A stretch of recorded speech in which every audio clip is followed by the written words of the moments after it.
What is going on, everybody? Welcome back here to the channel. It is game day. Lakers, Wolves, game 2 of the Western Conference playoffs tipping off tonight on TNT. I'm Sean Davis. Make sure you guys follow me on X/Twitter at Sean_DABI.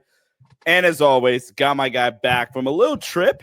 This is like take 3, I think, of us trying to do a Corban recording. We can address take what if you want. We don't have to talk about it. We can just kick that can down the road. I'm good. I'm joking. I know. Make sure you guys follow my guy Corban on Twitter at Corban NBA, host of the Indie Basketball Podcast. Also does great stuff for Swiss Theory. Corban also notice I haven't botched the Indie Basketball Pod. I used to. You've been on fire, dude. Yeah, you've been on it. I love it. Corban, my man, welcome in, bro. How you doing tonight? I'm doing good, man. Appreciate being on. Glad. Thank you for your patience making it work. We had some fun times in the midst of this. Don't have to share them all here, but we made it happen finally, and it's good to be back. Oh man. What was not fun was game 1, and I'm not gonna regurgitate, that whole game. We talked about it a lot.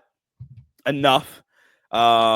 Lakers got destroyed, but somebody who did have to kind of rewatch and go back and see some stuff from that game 1 is one Mr. JJ Redick. And I think that's kind of where I want to start at the most here. JJ Redick, on his takeaway after watching the game 1 film, this is what JJ Redick had to say. He said, we just have to do a lot of things better. It starts with playing harder and being more organized. And then this is what he further expanded upon what he means specifically when he says they need to be more organized. He says, and I'm actually going to put this quote up on the screen. It's a bit of a longer quote, so I'll still read it. But for the more visual listeners that don't want to hear me yap, here you go. JJ Redick says, I think a lot of times we hear the word organization, and it's the point guard calling a play. No, it's just all that normal stuff we try to do, and when we're doing it, we're really good. Being organized is screening. Being organized is getting to the proper spacing. Being organized is getting corners filled after makes and misses. That's being organized. There's set calls you would call after dead balls, free throws, and whatnot. But our early offense stuff, like any team, it's the same shit. It's remarkable how many possessions we had 3 or 4 guys at half court with 15 on the clock, like literally just bunched up together at half court. So that's what it means to be organized. If I recall correctly, my buddy Tim, or Crantis McBasketball, did not have a very happy response to this quote. Crantis will be on the show following game 2, and then I'll have a film breakdown as well following game 2. As regards to the game 1 reactions and how we can kind of project forward to game 2, what's kind of your thoughts, Corban, on what JJ in particular had to say, then to what's kind of your reaction? We'll just start there. I mean, I get it.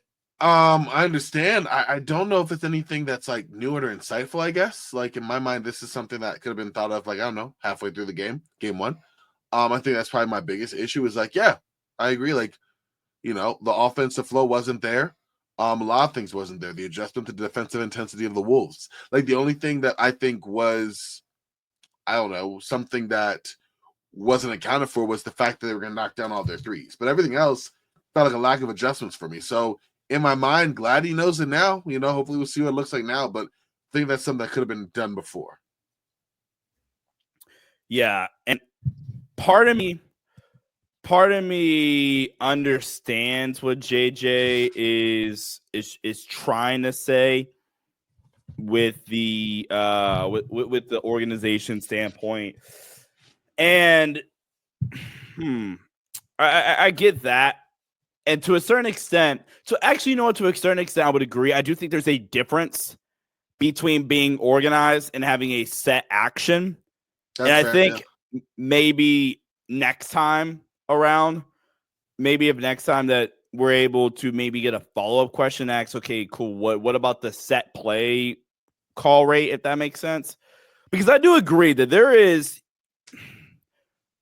we can run something that looks freelance, but it's not if we are following a core principle or whatever. So like the Cavs. The Cavs, the first team to come on mind. You'll see the Cavs run a lot of early offense or drag ball screens.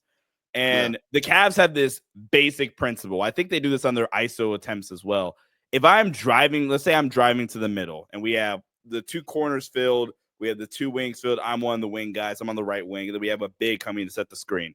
The Cavs, every single time, their automatic action is baseline cut, fill down, shake up. Pretty easy.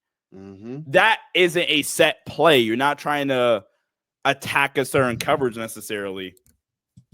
But the Cavs can classify that as organized offense because they are, and I think this is JJ's ultimate point, they are within their principles of their spacing and their timing and their rhythm of the offense. Now, to your point, Corban, Lakers did not have a lot of that in game one. So I do hope that with JJ kind of addressing this, that we do see, some kind of a shift in that in game two. Yeah, agreed. I like your point. The way you brought it out, it does make a lot of sense. And there is that subtle but very important difference there between, like you said, organization and those set plays. So hopefully there is something, adjustment-wise for the Lakers. I just think, again, this is to a certain extent something that could have been identified a little bit earlier than it was. But hey, whenever you learn it, right? So that's the important thing. Yeah, I don't know why we had to wait until they were down 1-0 to yeah, I didn't really It's like oh, newsflash, like the Wolves are bigger. What? Like we knew this. I don't know, that's a random example, but like this wasn't something that came out of left field. This was, like I said, at the end of the day, maybe a little bit slow in accounting for it, but if it's going to be accounted for, then that's all that matters. Yeah. So what do you think, Corban? What is the big adjustment that you're looking for from the Lakers heading into game two? Is it more offensive with the Lakers and getting organized, or is it more of a defensive adjustment for you with the Lakers heading into game two? I feel like it's a little bit of both. I feel like maybe for me more offensive. Like if the Lakers' strength was the offense, the defense was going to be adequate, right? Like stopping Anthony Edwards was always a hypothetical, not at all anything close to a certainty. So you are trying to say, okay, like we have the quartet, the trio, that's what I'm looking for, of Luka, LeBron, and Austin Reeves to really make the Wolves pay. Well, really only one of them showed up, and that was Luka, right? Luka had 38 points. That was great. And he shot really efficiently. He only had one assist because the rest of the Lakers couldn't really shoot. I think LeBron did most of his damage in the first half. Austin Reeves did most of the damage in the second half. But like 16, 15, that's not going to do it, right? So I think your offense needs to step up like paramount. Defensively, think you can't let the Wolves go crazy like that. But knocking down 22 of 43s, that's a lot for Minnesota. Some of those, okay, like they just went down. So for me, ultimately, I'm going to center on the offense because that's where the Lakers lay their hat. They're not known as like their defense has been astoundingly good for how small they play, and different lineups they can deploy, and that has to be shored up for sure. But the offense is really what they're known for. That was supposed to really be the key deciding factor in this matchup, and the offense didn't show up, nor the defense. If I gotta pick one, gotta be the offense. This just kind of spawned in my head here for a second, but how worried, if worried at all, should Laker fans be about LeBron after game one? Because I am very much and maybe this is me like not trying to overreact because I overreact. I don't think it was this year. I think it was like the beginning of last year, and I got shredded for it because then a month later, LeBron's like, "Oh yeah, I'm still LeBron." So I think ever since then, it might have been this year. I honestly don't remember, but I'm like trying to not go down that path again. But I made the joke to our football coach at the high school I coach at. I made the joke. I said like, this is the first time. One of the first times. I'm not going to say it's outright the first time, but it's one of the first times I ever looked at Bron and said, damn, he's old. Like, legitimately. Is this something that is this something that we should be worried about with Bron, or are you kind of on the same side of like, no, he's fine, he's gonna figure it out? Yeah. Personally, I don't know. I think it's too early to go on that just yet. And I say that from like a general theme. Last game, I think it's a game by game basis, right? And yeah, game one, he did look old. It was funny. I was listening to a podcast. I think it was Lakers film room. But it was kind of going like matchup by matchup on athleticism and who's better, at whatever position. And so like Mike Conley, Austin Reeves, you probably give it to Austin Reeves. Austin Reeves versus Nickeil Alexander-Walker, probably going to Nickeil Alexander-Walker. Nas Reed, Jared Vanderbilt, where does that go? LeBron. Are we just talking about athleticism? Yeah, well, like Okay. I'm just bringing an example. Yeah, because athleticism, it was like, oh, LeBron or Julius Randle. Well, at this stage of his career, probably Julius Randle. And I was like, no, it's LeBron. Yeah, it actually is. Like athleticism in general, like in everything. Like he's LeBron, and I think it's quite fair. The guy's literally in his 40s, literally in 2 decades and almost 25 years in the league at 3 years removed from that. Like the dude's been here a long time, but it's really starting to show a little bit here and there in bigger and bigger ways. The fact he's been able to stave it off so long is great, but yeah, getting to the spot's a lot harder, the gear to take over, getting a little less and less to get there. So I think in general, I'm a reserve judgment on that full question until after the series, and then we can look at it, whether the Lakers go into the next series or whether they're going home. But as far as game one, I definitely think it was a look of age. Yeah, I think with Bron, I think the thing that I saw on film personally was, and I think the numbers actually kind of back me up on this, that LeBron just cannot hunt bigs in space anymore in terms of isolation. I want to say it was either Tim or it would have been Lakers film room that had the tweet talking about basically LeBron's ability to attack isolations. And it was, to a certain extent, the narrative was like, look, LeBron is just not a good attacker against bigs anymore, because what all that does is, and I talked about this in a video earlier this morning. As a matter of fact, I pulled up the synergy numbers really, really quickly.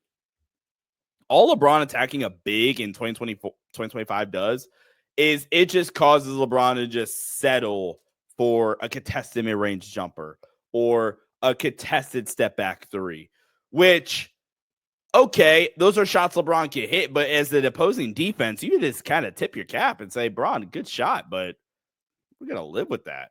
And it's not like saying Bron's a bad shooter. I think Bron's actually proven for the past 2 seasons now, and even if I would say 3 of the last 4 seasons, because the 1 year he was a bad shooter, in air quotes, is because he was hurt all year. He was dealing with the foot injury. This is the Western Conference Final year. The year before that, LeBron was legitimately an elite shooter in 2022.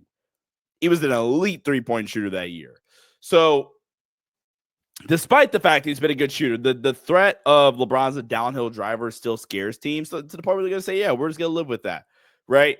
And the fact that they were switching Rudy Gobert on LeBron and just living. LeBron tried to attack Rudy a couple times in space, shot a really weird, like, fall away jumper that looked like a pass. I think Synergy actually tracked it as a pass. That's how weird it was. Got blocked by Rudy at the rim once. I think that, and Bron, by the way, is not on the injury report, so that is a big sigh of relief. And this is why, Corey, this is what I was talking about earlier, man. I hate, bro, that I sound negative. I sound negative on Bron when legitimately I just don't think I'm like ISO hunting with him against bigs. I like the post-up mismatching. I like the play finishing from Bron a lot at this point. I sound like a hater, but like, so help me God, if Bron goes out there and just like makes me look like a complete jackass. I think you're muted, bro. Classic. I would say we'll be the happiest people if he does. We'll be the happiest people if he does, but I was just like, all right, guys. I just can't say anything about Bron ever. his entire career. He has a sixth sense. He has a sixth sense. Oh my gosh. LeBron listens to the program is what we're saying. There it is. LeBron watches the show. There we go. Lakers Network for a reason. What other play? Never mind. I'm not going to go there. Nope. Ain't touching that. Ain't touching that. I'm going to bait me into that. No. LeBron on 9 possessions scored 4 points on isolation or pick and roll ball handler possessions in game 1. So that would be good for 0.44 points per possession on a self-created perimeter look for LeBron. On any other scoring possession, 1.6 points per possession on spot-up chances, 2.5 points per possession on cuts, only 2 possessions, but still, 1.5 points per possession on post-ups. And then the offense in general, they only got 1 more post-up opportunity. I think with the Lakers, what they did not do a good job of, this is why I think the offense, and we'll touch on the defense a little bit. I think the offense needs to do a better job of solving for the switching in Minnesota and solving for kind of the soft hedging and showing and recovering they were doing with the smaller guards. They did not look prepared in that element in game 1. And I'm definitely looking forward to that in game 2. You muted again, bro. Of course I am. Love that for myself. Yeah, no, I think I'm right there with you. It's one of those things where stepping up on that end will be integral for the Lakers to get back in this series, because all of a sudden it goes from a series that, okay, Lakers look, 5 guys, 2 surprise, Lakers in 5, whatever the case may be. I don't really care. Point being, goes from stuff like that to wow, we're really in a series. They say series and start till the, away team wins a game. Well, guess what? Series is in, right? So, you want to make sure you reclaim control of that and tie it up as you go into Minnesota territory before you find yourself already in that hole that teams can get out of, but don't want to ever fall into, and that's the 0-2. How worried are you about the Lakers' defense, really quickly? JJ Redick did say after the game that he did not feel that the Timberwolves' open threes were due to their help on Anthony Edwards. Your thoughts and any concern about Lakers' defense? We touched on the offense. Any concern for the Lakers' defense heading into game 2?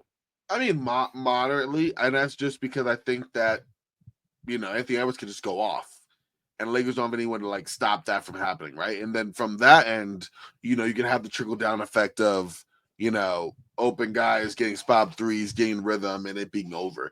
To kind of go off of what Coach Redick said, I also agree. I don't think a lot of it was oh my goodness, we over collapsed on Ant, and now everything is just opened up. But I do think there was some troubling signs of careless rotations or not being as sharp. Kind of starting the little snowball before it turns to the avalanche, and the next thing you're under, you're buried. Actually, I like that analogy for the Minnesota Timberwolves. But anyways, going back to it, yeah, it's just one of those things where I am worried about Anthony Edwards because I was already worried about that going game. The fact that the Wolves were able to really generate a lot of open threes, really without Ant going off 22 points on 22 shots or something, that's not encouraging. But I am encouraged by Lakers, kind of looking forward to being more in touch on that end for game 2. Yeah. So Lakers, like I said, the Lakers take on Minnesota in game 2 tonight. I think it's not a must win, but it's a must win. Yeah, it's about as must win of a game as it can be without really being danger territory, right? Right. If you go down 0-2, yeah, you better win that next one. There's no ifs, ands, or buts about that. This one is I would much rather win, give some semblance of restoring order. If you win the game by a lot, even better, right? But just win the game. Get out with just win the game. You can kind of sort the rest out later and go from there. I'm definitely on that kind of train of thought as well. Yeah, because you say they better win the next one. They probably need to win the next 2 if they go down 0-2. Yes. Yeah, you gotta win the next 2. Yeah, that's true. You're right. But I don't want to get there. That would be panic button for real. Yeah. Like I said, injury report heading into game 2. LeBron James is off the injury report, which is a huge news for the Lakers. Maxi Kleba is still on the injury report, listed as out for game 2 with his foot fracture back in January when he was still on the Mavs. By the way, have I told you my little analogy for the Mavs situation really quickly? I don't think I have. Yeah, I haven't. I don't know if I heard it. So again, excuse my ignorance, I guess. I work with high schoolers all day, every day. But it's like getting into a fight. It's like getting into a fight. You get beat up pretty bad, right? You get suspended for a week or whatever. Everybody has their fun little reaction to it, right? Yeah. A couple of days go by. We're like, oh, we haven't seen you in a week. You come back, a week goes by. So now we're at 2 weeks after the fight. And one day in the morning, you get to school and you go, "What's up, everybody? Remember I got the crap kicked out of me 2 weeks ago." Yeah. Oh, you like them apples? Yeah. We're like, yeah. We moved on. We like don't even care. You're just like going on and on and on about how gruesome it was, all your injuries or whatever. Yeah, man, it took me a while. I had to ice my eye for an hour long every single day. Yeah. Like, okay, we don't care, but way to make yourself look even more like an idiot. Like that's Dallas. Yeah. It's like, go off, dude. Sure. Yeah. Tell all your secrets. Do whatever you got to do, man. We're here for it, I guess. Yeah, exactly. Pop off. Yeah, it's It's stupid. I'm glad that Luka got up out of there. Yeah. And I'm glad Luka's a Laker. Well, listen, thank you, Nico. Fire Nico and thank you, Nico. It's conflicting thoughts. It's so bad down there. For real. He won't shut up. Did you see that video where somebody asked him, why shouldn't she be fired? You know what? I haven't saved to watch. Like, I saw the caption just before we recorded, and I liked it so I can get back to it. But that reporter, I love it. I love when they have no shame and no chill. So later on, watch it, and I want to get your thoughts. But I'm low-key watching it, and I'm like, this is low-key one of the 3 best things Nico Harrison has said the entire time. I thought his response was actually pretty all right. Wow. Because he could have popped off. I'm not gonna lie. Yeah, he could have said something flippant, or definitely were you serious? Or he could not have entertained the question at all. There's a lot of ways he could have went with it. So the fact that you're saying that, now I'm definitely looking forward to getting it and probably texting my response, because that seems interesting now. Yeah. Again, maybe I'm bugging, so let me know. I'd love that'd be hilarious. But dude, where'd you get that from? All right, really quickly before we get to a couple questions in the mailbag, won't be too much longer.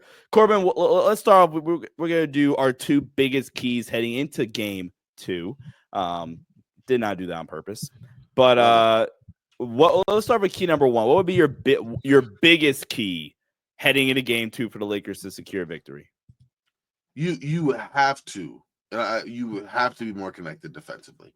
You cannot let that third quarter run, or that third quarter kind of get that third quarter you're already trailing, but you can't let that happen. Second quarter avalanche. The second quarter, there you go.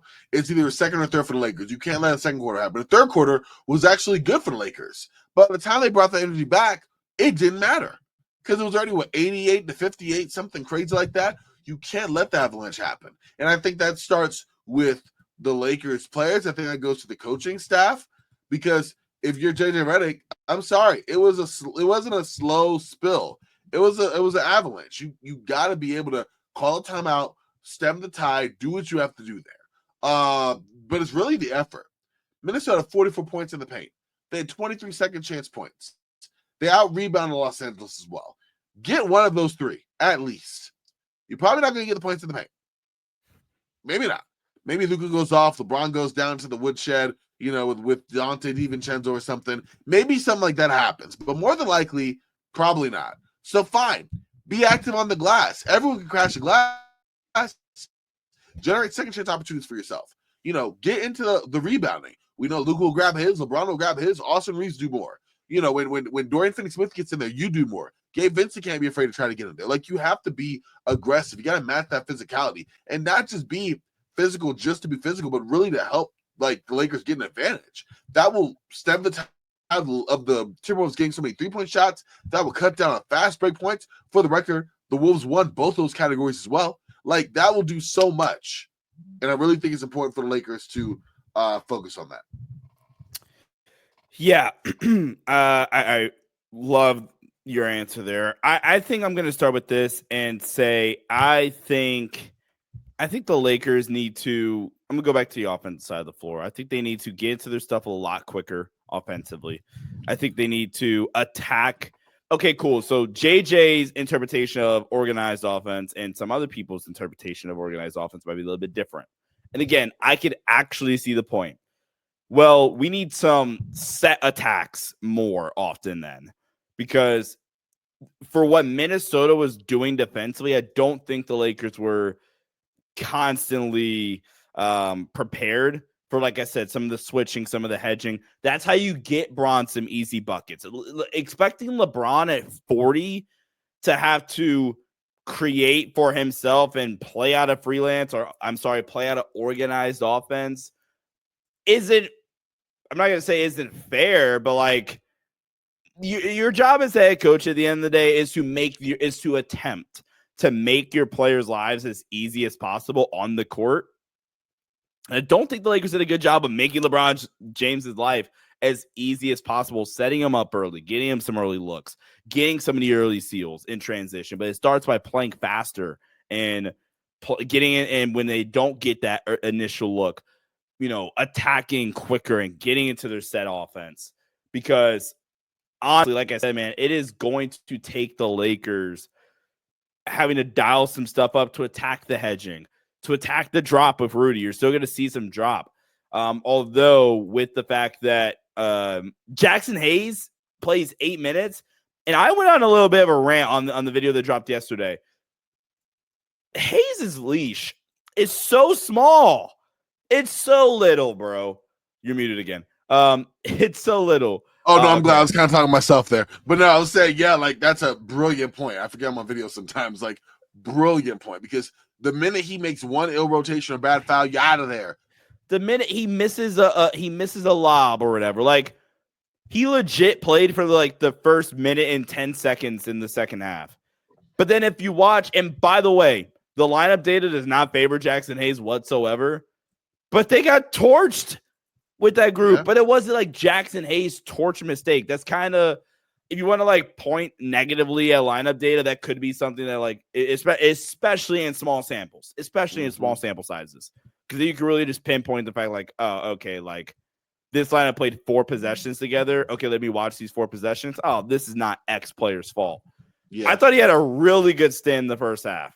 I actually do think he had a good stint where impacting the ball in the glass, he's their only vertical rim finisher on the entire team. Can wall off and at least pose a threat to contest a shot at the rim. He deterred at least 2 Anthony Edwards shot attempts at the rim. Yeah. Like I Draw would some loose ball fouls. Exactly. I don't know. I think Jackson Hayes deserves a run, but this all kind of starts with what I was saying. Run some organized offense, please. I'm gonna have to go look at what my guy Tim had for the Lakers organized offense stuff. I know it wasn't good, but anyway. Oh well, here. Luka Doncic, he had 14 set play scoring possessions. He had 14 freelance or organized offense scoring possessions per JJ. But wow. He had 14 and 14. Kranjis has it at 10 of his 14 set play scoring possessions he scored on. 10 of the 14. On the freelance possessions, he scored on 3. Interesting. Run your damn offense. Interesting. Yeah, that kind of that says it all right there. Like, get into your rhythm, get into your pattern, execute. And that's it. And I don't know why the Lakers didn't come with the right energy. I know LeBron notorious, in his career for feel-out games. And also, if you look at Luka Doncic's first game 1 record, it's not super great either. So maybe they both are. But that level of just inattentiveness and lackadaisical activity, not going to happen. For a team that can actually reasonably entertain chances of winning a championship, come on now, you gotta be better than that. So I'm with you on that. Run your damn offense. You said it already, and play some decent defense too. Both can be done. It is possible. What'll be your second biggest key? Make some shots. Like simple. You said run your damn offense, okay, and then when you run that, ended by making a shot. Make the team inbound the ball.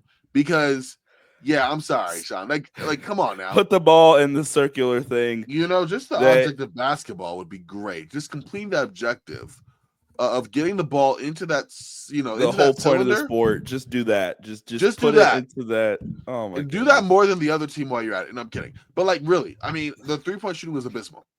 Like Luka was the only one who really came with that idea of wow, we're playing basketball. Not really sure what Dorian and Gabe were thinking out there.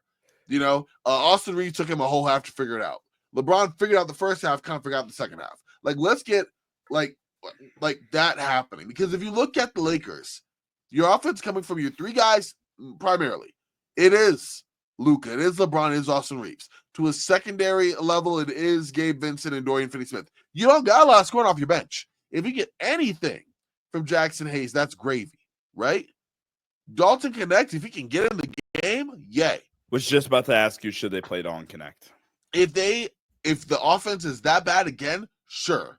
But you have to be careful with doing the offense and balancing out with the defense, right? Maybe Dalton Knecht can go chase Mike Conley around or something. Like the least, and Mike Conley's still an effective offensive player, but just compared to all the other guys. You don't want to put a rookie out there who's been known for making defensive mistakes all year out there in a situation where his defensive mistakes can really cost them, right? But if they can't make offense happen, I don't see Lakers having other choice. At the end of the day, Nick Young's not coming through that door. Like they're gonna have to bring in, the guys they have to get the job done. What Bro said is basically the same thing as, all right, guys. So Game 7 of the World Series, the goal is to hit the ball as this little small ball, just hit that over the fence really, really hard.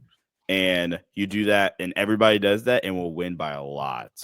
It's like when Torian Prince explained rebounding, which is hilarious because he's one of the worst rebounding guys his size in the league. But that answer was always funny.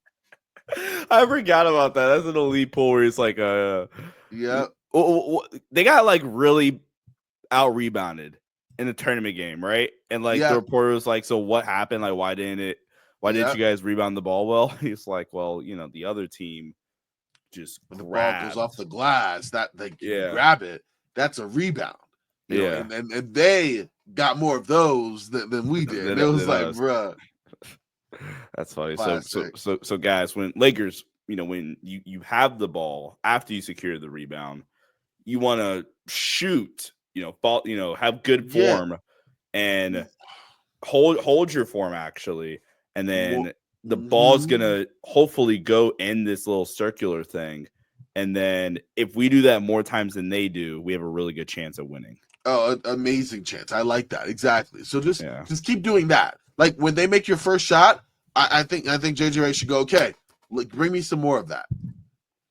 Like, yeah, it's that Kobe commercial back in the day where he was like, more. Just do that, more. What the F does that mean, Kobe Bryant? Exactly. Oh yeah, for real. My second key to Game 2 is, can the Lakers do a better job of matching the Wolves' physicality defensively, or the Lakers defensively and matching their size offensively? I thought Jay McDaniels was able to really kind of use his body and throw his body around. Randall was able to kind of throw his body around at the Lakers defensively and really muck some things up. They dominated the glass. And we, I said we did in our first take of the show. We talked about the offensive glass battle, and the Lakers won the battle on the glass technically, especially the offensive glass. That they did win, but not really, because if you look at, if we're just comparing starters to starters, well then really it's 10 offensive rebounds if I can count. 4, 6, 7, 9 offensive rebounds to 4 offensive rebounds. And and overall Minnesota still won the rebound battle 44 to 28 to 38, excuse me. So matching the physicality really with Minnesota, because then I thought Vando had really, really good minutes. I think Jackson Hayes can kind of help you match the physicality again. I have no idea why he played 8 minutes. And in those 8 minutes, he got 2 offensive rebounds. If Vando's 14 minutes, he got 2 offensive rebounds. Like, I think you need more guys that can kind of muck things up a little bit, man. I think both of those guys, not asking for 20 minutes apiece either. I'm just saying, why is he only playing 8? And why? I mean, Vando 14, honestly, is probably on the high end. Yeah. I don't think Minnesota's not going to hit 50% of their threes. They are just not. They're good. They're not that good. For crying out loud, Jaden McDaniels and Julius Randle combined for 7 for 9. Yeah, 7 for 9 from 3. That's not happening. Yeah. I thought they did an all right job with Ant. Honestly, I will say this. I think I get the Lakers' defensive philosophy of switching, keep the ball in front, and we're gonna try to rotate in the back end. I really, really hate them conceding some just personally. Like if it's a Lucas switch or whatever onto like an Ant or whatever. I think it just conceding the switch and then not sending extra help is really, really what I'm talking about here. So I don't know. I'll be curious to see, especially if Minnesota continues to kind of flatten the Lakers out basically and put everybody on the baseline or do some things like that and get creative. That can worry me a little bit. So just food for thought, man. I think the Lakers win game 2. I think they win game 2, all things considered. I feel good about it. I feel really good about it. I hope that they do. That's what I will say. I really hope that they do. Yep. Really, really quickly, let's see if we do have anything in the mail bag. Okay. At TLaw22, Law Donakick on Twitter. How could JJ make Hayes be more valuable on O so he can actually play more minutes? What are your thoughts on this, Corbin? Say it one more time. I just missed it. How can JJ Redick help make Jax Hayes more valuable on offense so he can actually play more minutes? I think staggering his lineup with Luka probably. I mean, LeBron looks him up too, but you really want to get those lob threats, right? You really want to get Jackson Hayes, not the kind of guy you dump it down to. Luka. Yeah, it has to be Luka. That's really just the answer there. Make it happen where he's on the court as much with Luka as possible. Some of that's on Jackson though, proving that he's able to be on the floor, especially with that tight leash he has. Yeah, again, he has a insanely small leash. Yeah. I would agree. I think there's just some ways I think they can better utilize Jackson Hayes, man, on both ends of the floor. I love I loved his energy, honestly. In a game 1 where seemingly nobody had a ton of energy and juice, he was battling for rebounds, even if he didn't get them. Battling, like I said, walled off at the rim. I don't know. Maybe I'm becoming the biggest Jackson Hayes mark. I know he's from Cincinnati, but good God. But I don't know, man. I think he deserves a little bit more of a shot. Agreed. Give Jax a chance. At Armand Ballin _ asks, does Jared Vanderbilt get more run with the starting 5 as an earlier sub in game 2? It's very possible. I think his defensive activity is helpful. We knew it was going to come to a point where that will be useful, especially cross switching. Being a primary guy for Anthony Edwards, of course, probably the best guy the Lakers have for him. So I think you do try to experiment with him a little longer. Get him in, especially if you get him in with let's say you make Lucas shift early, you get him with LeBron, get him with some more offensive players and utilize him for his defensive ability, and then be creative in how you integrate him offensively. That's going to be the biggest thing. Because defensively, the strength is there. It's the offensive side that other guys can collapse on. And you realize that if you put Vando out too early, that allows Gobert to stay out longer. Because now Gobert is someone that he has to guard. So you really have to be careful about how you do that. But I wouldn't be surprised to see him out there more.